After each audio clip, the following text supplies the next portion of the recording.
Assalamu alaikum wa rahmatullahi wa barakatuh. Paix sur ceux qui suivent les guidés. Paix et bénédiction sur le prophète sallallahu alayhi wa sallam, sur ses compagnons, ses amis, sa famille, ainsi que sur tous ceux qui le suivront de bonne foi jusqu'au jour du jugement. Wallah, les musulmans sont étranges. Vraiment étranges, mais on est obligé de faire avec et donc d'essayer de comprendre. Je vais un petit peu résumer dans cet audio ce que j'ai pu dire cette nuit avec des frères dans un space où j'étais passé rapidement. Un petit peu faire la synthèse, regrouper tout ce que j'ai dit, parce que ça peut être utile peut-être aux autres aussi, je ne sais pas. Donc les frères, ils se posaient la question, comment on va faire la réunification des musulmans, etc. Qu'est-ce qu'il faut faire? Et, bon, j'entendais les choses habituelles en fait. Il faut revenir au Coran, à la Sunna, il faut que les gens recommencent à faire la salate, il faut éduquer, etc., etc. Puis, à un moment donné, je suis intervenu, j'ai dit, écoutez, tout ceci, tout ce que vous dites est vrai, mais ce n'est pas le centre du problème. Le centre du problème, et c'est ce que je pense, c'est qu'en fait,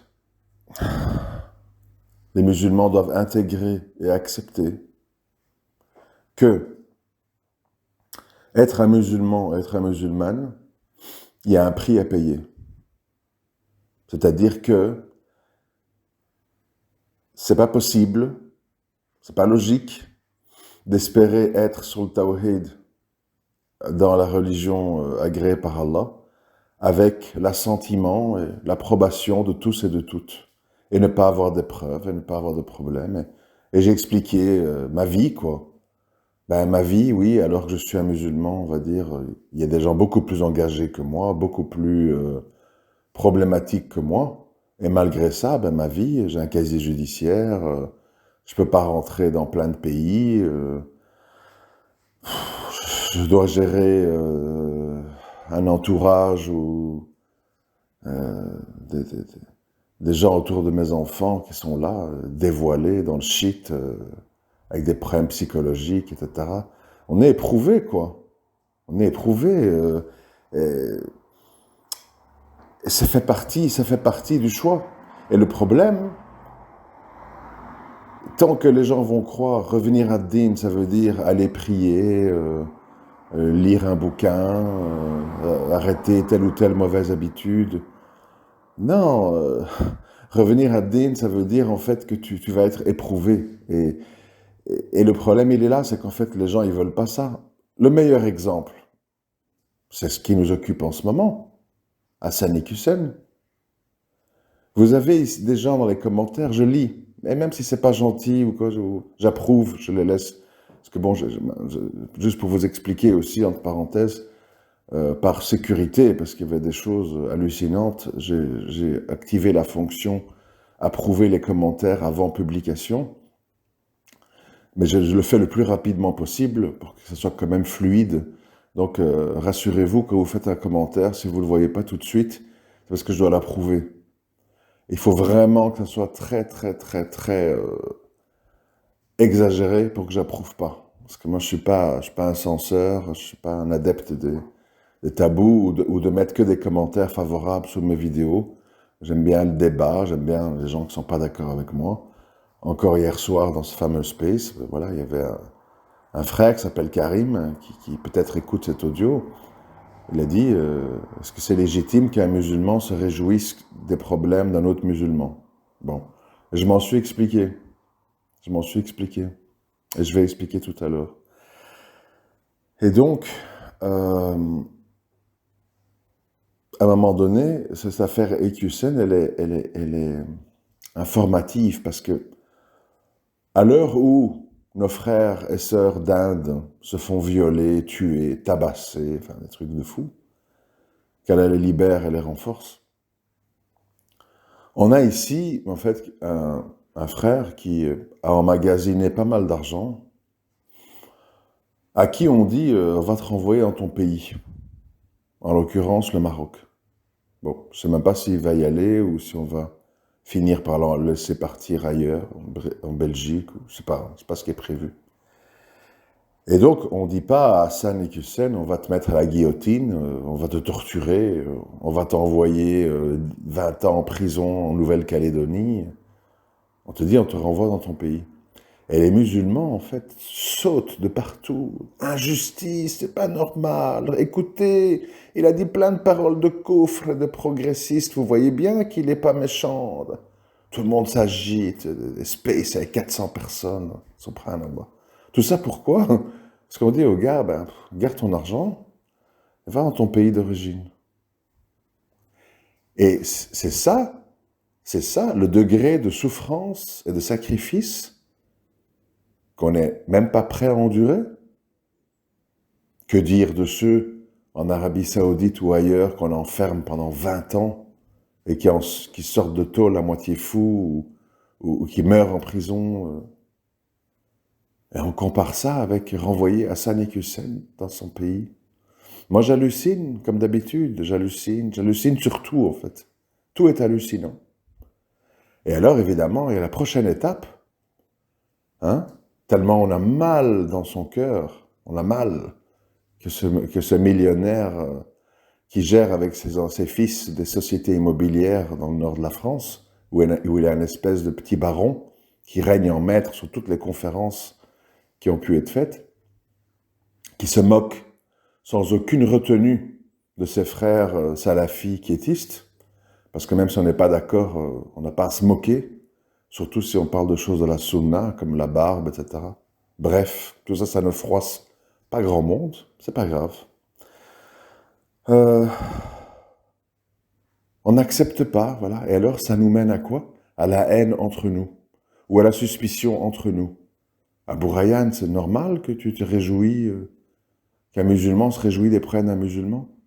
D'abord, moi, j'estime qu'il n'a pas de problème, parce qu'il garde tout son pognon, et je pense que c'est une bonne fin pour lui, il a quand même 60 balais, je pense que c'est quand même une bonne fin pour lui que d'arrêter de prêcher ici. Hein, il a fait le tour, on l'entendait plus d'ailleurs, hein, et il commençait à devenir âgé, et on l'entendait qu'au moment des élections pour dire si vous n'allez pas voter, vous êtes un traître à la Oumma. Bon, donc on se passera de ses prêches, et qu'il aille un petit peu s'occuper d'un lopin-de-terre au Maroc, et qu'il aille peut-être parler aux Marocains qui nagent dans le shit, le shirk, l'ignorance, etc. Il y a matière à faire dawa là-bas, non? C'est nécessaire aussi. C'est pas ses frères, les Marocains? C'est quoi? C'est des sous-hommes? C'est des gens qu'il faut pas fréquenter? Il faut rester ici, dans le nord de la France, entre la bière et la choucroute, avec les ch'tis, c'est ça? Subhanallah. Bon. Et donc, c'est pas une question de se réjouir. C'est une question, d'un moment donné, de logique. Moi, j'aime bien la logique, et j'aime bien le pragmatisme, et je déteste la schizophrénie qui nous occupe. En l'occurrence, hier, on m'avait entendu, bon, par faiblesse, je m'ennuyais, oui. Je suis passé dans un space d'apostat, où il parlait comme pouvait s'y attendre. Bon, il se réjouissait de l'expulsion de Hassan Iquioussen. Et je suis intervenu et j'ai dit, ah, mais nous aussi, les musulmans, on vous remercie. Vraiment, merci. Et continuez, ne vous arrêtez pas. Alors quoi? Comment ça se fait? Qu'est-ce qu'il y a? Etc. Donc je les ai pris à leur propre jeu. C'est-à-dire, ils voulaient se réjouir de l'expulsion d'Hassan Iquioussen en pensant que tous les musulmans en étaient affligés. J'ai dit, non, non, nous, on est ravis aussi. Et d'ailleurs, ne vous arrêtez pas, continuez. Fermez les mosquées de la République à 10 millions d'euros. Et alors, allez au bout de votre processus. Puisque vous dites, tous, les apostats, les islamophobes et autres qui étaient là, j'ai dit, puisque vous dites tous que la source du problème, c'est le Coran, c'est des sourates et des versets que vous jugez être incompatibles avec la Charte des droits de l'homme et la République et l'égalité homme-femme et les droits des homosexuels et compagnie, Si vous êtes véridique, et je le redis ici, si vous êtes véridique et que vous n'êtes pas des hypocrites, interdisez tout et fermez tout. Puisque, je faisais le parallèle, si je suis un État libre, non fasciste, est-ce que je vais autoriser des nazis à se regrouper dans des assemblées pour y réciter pendant Tarawih Mein Kampf, ce que j'estime être Mein Kampf? Puisque pour eux, c'est ça en fait. Hein. Le Coran, c'est un livre fasciste où il y a des sourates qui appellent à ceci et à cela. Moi, en tant que gérant d'une société, d'un pays, je veux dire, je vais autoriser en fait que des nazis se regroupent et récitent entre eux et psalmodient le Mein Kampf, quand je sais ce qu'il y a écrit dans Mein Kampf. Ben non. Mais en fait, qu'est-ce qui se passe? Alors les gens ont dit, ah, Bourayan, t'exagères, c'est des paroles de coffre, etc. En fait, pourquoi je fais ça? Parce que je veux mettre les gens face à leur paradoxe et dévoiler la réalité. C'est quoi la réalité? La réalité, c'est que on sait que le petit musulman et musulmane moyenne, va être touché dans sa fitra si on lui dit on ferme ta mosquée et on interdit ton livre saint. Ils le savent, ça. Ils ne sont pas idiots, d'accord? Parce que ces musulmans moyens, on en a besoin. Qui va nettoyer nos vieux dans les hôpitaux? Qui va conduire nos camions poubelles à 5 heures du matin? Qui va conduire tous nos Uber et qui va conduire les motos Uber Eats dans toute la ville? Qui va garder nos magasins, faire la caisse ou la sécurité, etc., etc. On a besoin. Donc, on ne va pas attaquer de front des millions de gens qui sont complètement assimilés, mais auraient quand même un sursaut d'orgueil si on leur dit on ferme ta mosquée et on interdit le Coran. Et moi, en tant que, je l'ai toujours dit, hein, c'est pas un scoop, hein, moi, en tant que personne qui aime la franchise, j'aimerais que tout le monde joue franc jeu. C'est-à-dire qu'à un moment donné, on dise, si tu veux rester en France, si tu veux venir en France, ben, sache que il n'y a que des imams de type Chalgoumi. Quant au Coran, Tarawi, il y a certaines sourates qu'on va sauter dans la récitation. Surat Tauba, surat Anfal, etc. Et on veut un islam apaisé, républicain, laïque, respectueux de la charte des droits de l'homme, de l'égalité homme-femme, droits des homosexuels, etc., etc. Si tu veux autre chose que ça, expulsion ou fermeture. C'est tout. Parce que c'est vers ça qu'on va. Donc soyons honnêtes. Moi j'appelle à l'honnêteté, j'appelle ni à la violence, ni au terrorisme, ni à l'agitation, ni à la haine. J'appelle à l'honnêteté. À l'honnêteté. Alors, Hassan et Hussein, on me dit, oui, est-ce que tu fais le takfir, c'est quoi, etc. Moi, je ne me lance pas là-dedans parce que j'ai pas tous les éléments, d'accord? Moi, je vois simplement certaines choses. Je vois que c'est un être sournois. Il est sournois quand il parle. Oui, faire de la politique, il faut pactiser avec le diable, parce que le diable a besoin de nos votes. Oui, le riba, c'est pas vraiment riba, parce que avec l'inflation qui est aussi basse, les taux, il chipote, il tourne en rond, il est pas clair en fait. J'aime pas son attitude, j'aime pas sa voix, j'aime pas son regard, j'aime pas quand il montre du doigt, j'aime pas quand il ricane, j'aime pas quand il se moque, j'aime pas quand il l'humilie. Donc, peut-être Hassan et Hussein est un musulman, mais c'est un musulman dont j'estime qu'il ne doit pas avoir la parole et qui ne doit pas être pris en exemple par les gens qui écoutent par le net ou au minbar. Pour moi, c'est quelqu'un qui ne doit pas prêcher. Pour moi, c'est quelqu'un qui n'est pas un bon représentant de l'islam. Oui. Donc, ce n'est pas une question de takfir, c'est une question que j'estime que c'est une personne néfaste. Néfaste parce que ambiguë, parce que moqueuse, parce que rabaissante, et parce que appelant à toute une série de choses qui sont plus que contestables, voire, pour certains, de l'hérésie. Donc, c'est pas une question de se réjouir des problèmes d'un musulman, c'est question de dire, il a bien cherché. Parce que pourquoi il a bien cherché? Moi, je suis un gars profond, hein. Je suis pas un type comme ça qui dit des choses à la légère, hein. Pourquoi il a bien cherché? Quand il dit mon savant de référence, c'est Youssouf El-Kardawi, quand il parle de riba, de la fatwa, etc., et qu'il explique, il a mis des conditions, enfin, on connaît. L'autre en face qui écoute, il suce pas son doigt, hein. Il a été lire ce que Youssouf El-Kardawi a écrit et dit. Et ils ont tous lu que Youssouf El-Kardawi applaudissait et sautait de joie par rapport aux attentats suicides en Israël, à l'époque.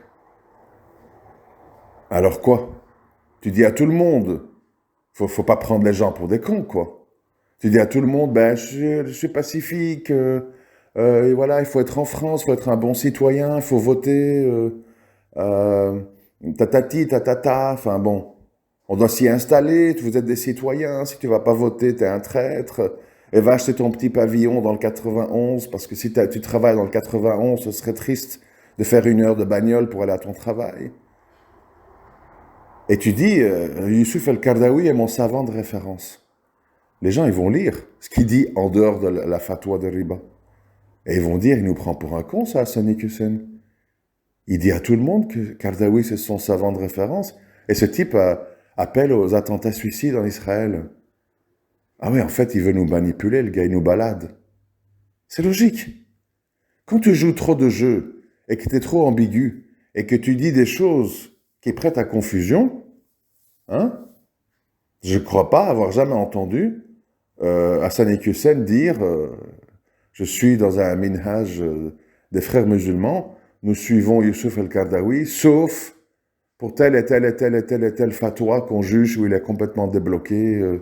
Non, il ne dit pas ça. Donc, en face, ils disent, le gars, il nous manipule. Et moi, j'ai toujours dit, il faut respecter l'ennemi. Respecter, ça veut dire quoi? Ça pourrait prêter à confusion. Abou Rayyan a dit respecter l'ennemi. Ouh là là. Respecter l'ennemi et respecter la justice. La justice, dans le sens universel du terme, pas dans le sens législatif et limitatif à la France ou que sais-je. Ça veut dire quoi? C'est ma conviction. Ça veut dire en fait que on a conscience que Allah nous a créés différents en tout en fait, en sexe, en taille, en poids, en style, en beauté, et également en conviction, c'est-à-dire voilà, t'as des chrétiens, des juifs, des agnostiques, des New Age, des trucs bouddhistes, karma et compagnie. C'est-à-dire voilà, c'est comme ça quoi. C'est pas révoltant, c'est pas incroyable, etc. C'est comme ça. Faut faire avec, faut gérer. Et donc, nous, en tant que musulmans, on accepte cette situation et on a une alliance et un désaveu, mais une alliance pas envers tous les gens qui s'autoproclament musulmans. Je l'ai déjà dit plusieurs fois. N'importe qui, un gars d'extrême droite, un agent du Mossad, etc., peut dire et faire des choses en disant « Allahu Akbar, fi sabilillah ». Tout le monde peut faire ça. On ne sait pas c'est qui. C'est pas parce que... Vous comprenez? C'est de la pure logique. Je vous en supplie, écoutez, parce que c'est un truc qui me rend fou aussi, ça. N'importe qui peut s'autoproclamer musulman. Moi, demain, je suis une petite catin, je veux te faire des ennuis, j'enfile un niqab et je viens vers toi. « Salam alaikum, mon frère, oh, mashallah, oui, d'accord, oh, bien sûr, la polygamie, bon. » Et puis, je rentre dans ta vie, je t'espionne, je te fais des problèmes, je te fais des vidéos où j'enregistre ce que je fais avec toi. N'importe qui. Donc, ça, je ne veux pas être Einstein pour comprendre ce que je vous dis. N'importe qui peut s'affilier à l'islam et dire des choses au nom de l'islam. Même des choses qui paraissent très courageuses. Avec un bandeau sur la tête, avec marqué Allahu Akbar, machin. N'importe qui peut faire ça. Ça s'appelle un déguisement. Ok?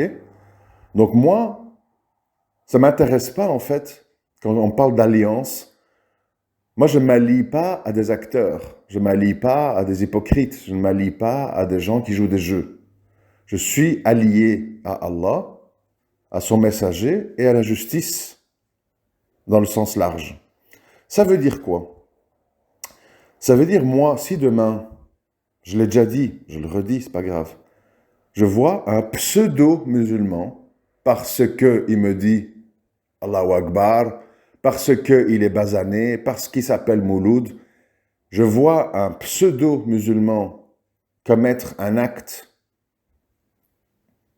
pas un péché, hein, péché c'est autre chose, un acte d'une profonde injustice, je ne sais pas, par exemple, il est avec son frère, il y a une femme à terre, et il est roue de coups, de coups de pied, de coups de poing, là, la femme baigne dans le sang, elle perd des dents, des trucs. C'est un exemple, hein, ça peut être d'autres choses. Il y a un chien sur la route, il dévie sa trajectoire pour le bumper, le tuer en bagnole, voilà. Moi, je vais pas commencer à dire, Smaheli, les frères, vous êtes des musulmans, vous êtes mes frères ou pas? Ah, t'es musulman, t'es de quel minhaj? Soufi, djihadi, salafi, quoi? Moi, je fais pas une enquête quand je vois un acte d'injustice. Quand on voit l'injustice, on intervient par tous les moyens nécessaires pour la stopper. Parce que tu peux avoir des gens qui s'affilient à l'islam, mais qui s'en foutent de l'islam. Et nous, on ne juge pas sur des affiliations, on juge sur les actes qu'on voit. Si tu vois des actes ou la préparation d'actes qui sont répréhensibles, tu fais un bien à ton frère en le stoppant, si c'est un musulman, en le stoppant et l'empêchant d'être une nuisance. C'est comme ça que tu peux le secourir. Il y a un hadith qui parle de ça. Et donc, une fois qu'on voit, moi j'ai connu Hassan Hussein dans les années 90. Je connais la transformation de son discours. Le discours a changé avec le compte en banque. C'est normal, nous sommes des êtres humains, nous sommes faibles, ça peut arriver. Et moi j'estime que ce qui lui arrive, il faut s'en réjouir, parce que, un, on préserve la Ummah de son égarement, et deux, lui, ça permettra de se remettre en question. Si vous voyez sa vidéo dans laquelle il s'adresse aux gens, là, j'aime la France, machin, etc., on voit que c'est fini l'arrogance, c'est fini l'orgueil, c'est fini les moqueries. On a un petit garçon qui pleure dans le coin de la classe. C'est ce qui pouvait lui arriver de mieux. Il y avait trop de nefs, il y avait trop de sentiments de supériorité, il y avait trop d'arrogance. Il fallait un stop. Il fallait un stop. Donc, même si on le considère comme musulman, on doit se réjouir de ce qui lui arrive. Pour la Oumma et pour lui. Mais comme les musulmans ne sont pas dans cette logique. Et pourquoi ils ne sont pas dans cette logique? Parce que les musulmans, ils sont des tribalistes communautaires. On veut renvoyer un imam de chez nous dans notre bled. Marocco forever, j'aime bien un mois par an pour aller bouffer du couscous et aller faire plouf plouf à Essaouira. Mais quand il s'agit d'y vivre, d'y faire dawa, de subir toute l'année les flics, les juges, les gens, les hôpitaux où on te jette à la rue si tu ne sais pas payer la facture, là je veux plus. Mais chaque fois qu'il y a un match de football de mon pays, je cours dans les rues, en France, avec mon drapeau, en hurlant « Marocco forever, Marocco power » ou « 1, 2, 3, vive à l'Algérie ». Toute cette mascarade, mes frères et sœurs, vous croyez qu'Allah ne la voit pas? Vous croyez qu'Allah ne va rien faire? Vous croyez qu'Allah va nous laisser devenir des singes de cirque? Non, Allah, il aime les croyants. Et donc, parfois, comme avec nos enfants, il faut les punir pour leur bien. Si les musulmans avaient compris ça, ils ne seraient pas occupés à pleurnicher sur ce qui arrive à Hassan Hussein. Il ne viendrait pas me dire, Akhi, tu te réjouis des malheurs d'un musulman? Les frères, un peu de profondeur, un peu d'analyse. Ne restons pas en surface. Pensons loin, pensons large, pensons communauté. Pensons à l'heure du jugement de Hassan, qui s'enfonçait dans de plus en plus de coufre et de plus en plus d'arrogance. C'est ce qui pouvait lui arriver de mieux pour retrouver de l'humilité et de la réflexion. Qui peut comprendre ça? Pas grand monde. Vous aurez sans doute les trois quarts des gens. Ouais, Abou Rayyan, pas étonnant, comme c'est un maghrébin, ben il est raciste, blablabli, blablabla. Le niveau est bas, est bas. Il est trop bas. Même chez nos frères de science. Ils ne comprennent pas la finesse de l'analyse, les tenants et aboutissants, les conséquences. Ils sont juste dans halal, haram, koufr, pas koufr, mécréant, pas mécréant, takfir, pas takfir. Au-delà de ça, ils ne comprennent pas. Ils croient, parce qu'ils croient que je suis comme eux. Ils croient que je suis dans des trucs de jalousie, de race, que je souhaite le mal. Ils ne comprennent pas que derrière tout ça, il y a la recherche du bien et de la justice. Comme, pas de langue de bois, comme quand je critique Daesh. Les gens croient, ah, il tourne le dos à ses frères, ah, c'est un traître, ah, ceci, ah, cela, tout le monde se lâche. Non. C'est que j'estime que quand on commet des actes injustes, il faut être stoppé, il faut être critiqué pour se remettre en question, se réformer et revenir avec une méthodologie plus conforme au Coran et à la Sunna. Sinon, ça veut dire qu'on fait passer les gens et les groupes et notre race et nos tribus et nos imams avant Allah subhanahu wa ta'ala et le prophète sallallahu alayhi wa sallam. C'est pas possible. C'est pas comme ça que ça va. Ça vient après. Je fais pas allégeance aux Ikhwan muslimines, aux Matrali, aux machins. Je fais allégeance à Allah et son messager. Et puis je vois qui se conforme à ça. C'est pas que je dis mon groupe, ma race, ma tribu, mon imam, avant tout. Même si comme Hassan et Hussein, il a dit ça, il a fait ça. C'est pas grave. Faut le défendre. C'est mon frère. Comment? Ta fraternité, elle passe largement après la communauté, le bien, la prêche et même le bien-être mental d'Hassan et Hussein. Allez voir cette dernière khutbah à la mosquée où il officiait. Là. Ils ont un site YouTube, une page YouTube. Il était pâle, il était agressif, il était maigre. Il n'était pas bien, quoi. Il va pas bien. Vous l'avez vu dans la dernière vidéo, il va pas bien. Il va pas bien. Il porte pas le din sur son visage. On le voit. Ça se voit. Donc pour son propre bien, c'est bien aussi ce qui lui arrive. Et pour le bien de la communauté, c'est bien aussi. On doit réfléchir autrement, on doit réformer beaucoup de choses dans notre vision,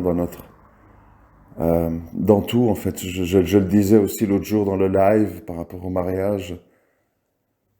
Les gens en fait, ils veulent pas être éprouvés. Et c'est pour ça que moi je suis très inquiet de l'arrivée des robots sexuels et tous ces trucs-là. Et comme les gens, ils veulent pas souffrir, et comme les gens, ils veulent pas subir, en fait, ils veulent un robot, homme ou femme, avec eux, qui dit oui à tout, qui leur fait des compliments, tu sens bon, ah, t'es belle, ah, je t'aime, ah, tu m'as manqué. Et ils veulent jamais subir un caractère, ils veulent jamais subir des défauts. Tout le monde crie, oh là là, non, c'est bon, je suis mieux toute seule. Je suis mieux tout seul, toutes les femmes aujourd'hui. Vous croyez que... Vous croyez... écoutez, est-ce que vous croyez que quelqu'un d'intelligent, je m'estime être un minimum intelligent, j'ai pas dit très pieux, mais un peu intelligent, je réfléchis, quoi. Vous croyez que quelqu'un d'intelligent, il va faire ce que j'ai fait? Me marier, me remarier, et 2 enfants, et 3 enfants, et 3 enfants. Vous croyez que j'ai pas réfléchi? Vous croyez que je vis comme vient le vent? Moi, en fait, au-delà de toutes mes misères, problèmes dans ma vie privée, j'ai conscience en fait que même si Shaitan en fait nous manipule, nous ment, tout en fait, bien sûr, surtout quand on est public, que tout ça, ça arrive. Vous pensez qu'il n'y a pas de prix à payer, vous vous trompez. Vous seriez étonné. Mais la vie, elle doit continuer. C'est-à-dire, on doit continuer à éviter zina, à donner naissance à des enfants, qui à l'avenir, peut-être pas tous, peut-être l'un ou l'autre, on ne sait pas, vont être des personnages importants pour la communauté musulmane. On continue, même si le mal est tout autour de nous, même si on suit des fausses pistes, même si on se retrouve avec des femmes qui perdent la boule, etc. Au moins, il y a des enfants. On est dans un monde d'égoïsme, on est dans un monde minimaliste.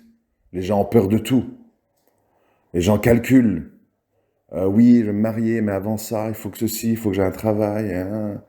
Et puis après, l'enfant, si je vois au bout de 2-3 ans que la sœur, elle tient la route. Puis au final, quoi? T'as pas d'enfant, comme plein de frères que je connais. Ils n'ont pas d'enfant, zéro. Eh ben, on va dire que je compense, je fais des enfants à votre place. Qu'est-ce que vous voulez que je vous dise? Il faut changer le mindset, en fait. On réfléchit d'une manière tordue. Tribaliste, minimaliste, peureux, calculateur. Par Allah, si une épreuve doit vous toucher, vous n'y échapperez pas. Vous n'y échapperez pas. Vous croyez que quand j'ai fait 2 ans de prison, je le méritais?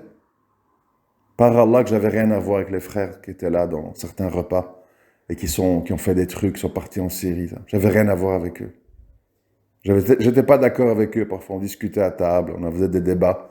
J'étais pas d'accord, je critiquais certaines de leurs positions. Mais Allah, il a voulu que je passe pour leur gourou et que je fasse de la prison. C'est comme ça. Mais dans le fond, j'avais rien à voir. C'était une erreur. Mais si une épreuve doit te toucher, elle te touche. C'est comme ça. Et ça fait partie de la vie du musulman. On n'est pas ici pour se la couler douce. Je l'ai encore dit à un frère qui était là. Il ne poste que des photos de piscine au Maroc, de bons repas. Il dit, les frères, venez au micro, dites-moi ce qui vous fait rêver dans la vie, j'ai envie de rêver. Partagez-moi vos rêves. Les frères et sœurs, on n'est pas là ici pour ça. Hein. Ici, on est là pour adorer Allah, pour condamner le blâmable, défendre le bien et la vérité, et accepter les épreuves qui vont avec. Hein. On n'est pas là pour autre chose. Hein. On n'est pas là pour voir des danseuses tahitiennes avec un cocktail de fruits sur un transat à Bora Bora. Au bout de 3 jours, on s'y embêterait. On est fait pour les galères, en fait. On n'est pas fait pour... rien ne se passe, tout est calme, tout va bien. C'est ennuyeux. Notre âme s'ennuie, elle veut qu'il se passe des choses. C'est normal. Allez-y à Tahiti, Maldives, compagnie, Seychelles. Allez-y 1 semaine, 2 semaines max, sur une plage, avec tous les gens à votre service. Monsieur, je peux vous servir un autre cocktail de fruits? J'ai connu tout ce monde-là, moi. Au bout de 2 semaines, vous en aurez ras-le-bol. Quand est-ce que je retourne dans les problèmes? Parce que votre âme, elle a besoin d'apprendre des choses. Elle a besoin de vivre des situations. Quand il ne se passe rien. C'est bien de se planquer. Je ne me marie pas. Toutes les femmes d'aujourd'hui sont dangereuses. Ouais, c'est vrai, il y en a beaucoup. J'arrête pas de le dire. Mais qu'est-ce qu'on fait? On se planque. Et à cause de notre testostérone, on finit par craquer. On se retrouve devant des films ou dans zina. Astaghfirullah. C'est ça que vous pensez, qui est la démarche courageuse? La démarche courageuse. Tu pries à l'heure, tu invoques Allah, tu fais salat istikhara, tu t'engages avec une femme, tu te comportes le mieux possible. On n'est pas des anges, mais le mieux possible. Et puis, tu payes la facture. Tant pis. C'est le prix à payer pour avoir des enfants. C'est le prix à payer pour avoir une sexualité. C'est le prix à payer pour ne pas être seul, pour affronter la vie à 2. Si ça tourne bien, alhamdoulilah, si ça tourne mal, qadar Allah. Mais qu'est-ce que tu vas faire? Tu vas te planquer toute ta vie et terminer devant des films ou dans des chats interminables avec des inconnus sur Messenger, je sais pas quoi, avec des sœurs, plutôt que de prendre des risques. C'est pas courageux. C'est pas courageux. On fuit pas les épreuves. On les cherche pas, mais on les fuit pas. Elles viennent, elles viennent. C'est le prix. C'est normal, on est des musulmans. Les premiers musulmans, quoi? Boycottés, on a pris leurs biens, sur les flancs, dans la vallée de la Mecque, et puis l'Abyssinie, et puis Médine, et les combats, les machins. Tous les garçons du prophète sallam sont morts en bas âge. Ça n'arrête pas. Ça n'arrête pas. C'est comme ça. Tu veux te la couler douce? Ben, dis que ton grand-père, c'est une vache, et que ta grand-mère, c'est une souris, et va te nettoyer dans le Gange plein de bactéries, et dans la bouse de vache, etc. Voilà, tout le monde applaudit. La culture indienne, l'hindouisme, les éléphants bleus, machallah. Ben, vas-y, fais ça, t'auras la paix. Tout le monde applaudit. Ah oui, l'Inde, j'aime bien le yoga, la méditation. J'aime bien la culture indienne. Ah oui. Quel monde, mes frères. Quelle histoire, quoi. Il faut tout expliquer, c'est terrible. Tout est un débat, tout est un conflit, tout est source de désordre.